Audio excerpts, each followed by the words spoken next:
जय हिंद। हम क्या चुप बैठ गए? अनभक्तों तो बहुत फड़फड़ाने लगे हैं।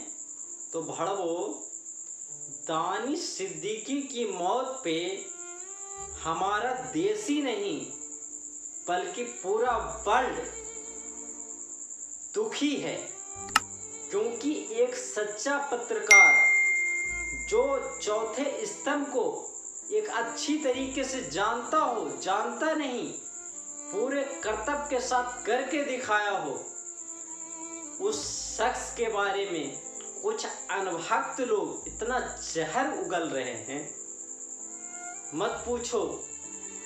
उन अनभक्तों को क्या पता है कि जिस टाइम हमारे देश में आर्थिक स्थिति इतनी बेकार हो चुकी थी, इतना हालत खराब हो चुका था, महामारी के दौर में, कोरोना वायरस के दौर में लोग लाइन लगे हुए थे लाशों के, मगर उस टाइम सच्चे पत्रकारिता करने वाला कोई व्यक्ति था तो वो उसका नाम दानिश सिद्दीकी था।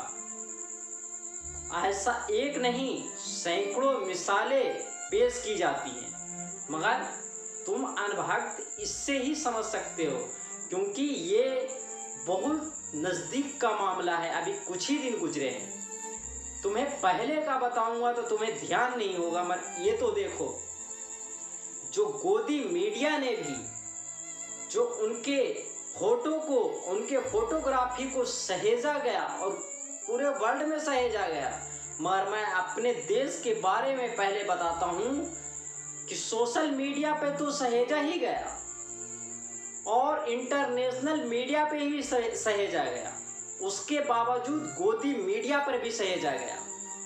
ये ऐसा तस्वीर ये किसके हाथ का लिया हुआ है पता है? दानिश सिद्दीकी के हाथ में।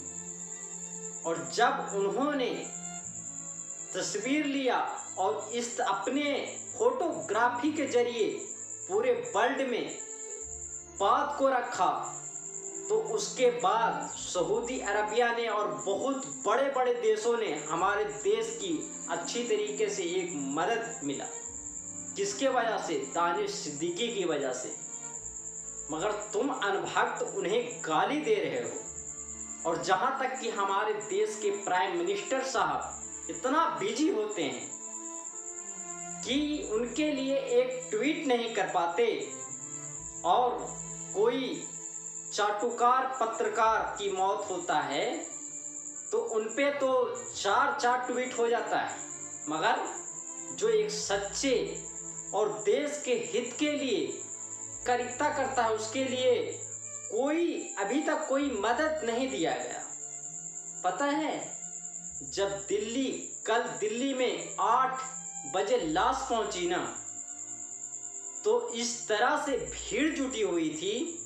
जब जामिया की ओर, कब्रिस्तान की ओर उनके जनाजा निकला, तो इस तरह की भीड़ थी जैसे कि कोई बादशाह का भी मैयत इस तरीके से भीड़ नहीं होता, क्योंकि लोगों के दिलों में उनके लिए जगह बन चुका था और बन चुका है। और आगे जब तक हमारे हिंदुस्तान में जब तक सच्चा एक भी पत्रकार जिंदा रहेगा, उनको याद करते रहेंगे, क्योंकि वैसा पत्रकार आज तक ना हुआ और ना होगा।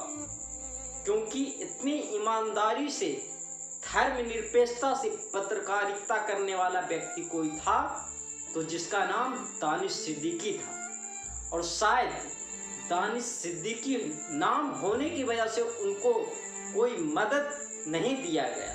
प्राइम मिनिस्टर साहब ने एक ट्वीट तक नहीं करा, मगर सचिन तेंदुलकर और कौन से हैं 2 कौड़ी वाले, उनके लिए कुत्ते के टांग टूटने पे और किस चीज के ट्वीट हो जाते हैं, मगर सच्चे पत्रकारिता के लिए एक ट्वीट नहीं हो पाता, उनके मदद के लिए आवाज नहीं बुलंद होती। अगर दानिश के जगह, दानिश सिद्दीकी के जगह दिनेश होता तो शायद मदद किया जाता और ट्वीट भी की जाती, और पूरे भाजपा की सरकार उनके कांधे से कांधे मिलाकर सपोर्ट में खड़ी होती। तो ये लोगों के बोलने से क्या होता है, उनका काम बोलता है और बोलता है और रहेगा, क्योंकि उनका काम बिल्कुल खामोशी से काम करते थे। मगर जो काम था, चाहे वो कोरोना वायरस का दौर हो या फिर जो शमशान घाट में इस तरीके से लाशों को चिंगारियां उठ रही थी उस टाइम का खुलासा करना हो, या तो देश का हर मुद्दे में उन्होंने अपने तरीके से रखा। इतने कम उम्र में उन्होंने एक इतना बड़ा, इतना अच्छा मुकाम हासिल किया है, जो शायद ही ऐसे पत्रकार पूरी जिंदगी में ऐसा मकाम हासिल कर पाते हैं, या हमारे उम्मीद से पूरी जिंदगी में भी ऐसा मकाम हासिल नहीं कर पाते जैसा दानिश सिद्दीकी ने किया। क्योंकि उन्होंने बस 35 वर्ष के आयु में उन्हें 2018 में एक बहुत बड़े अंतर्राष्ट्रीय अवार्ड से नवाजा गया। तो कुछ खासियत थी उसमें, तभी तो जब उनकी मौत पे लाखों पत्रकार आंसू बहा रहे थे, कुछ खासियत थी। जय हिंद, जय भारत।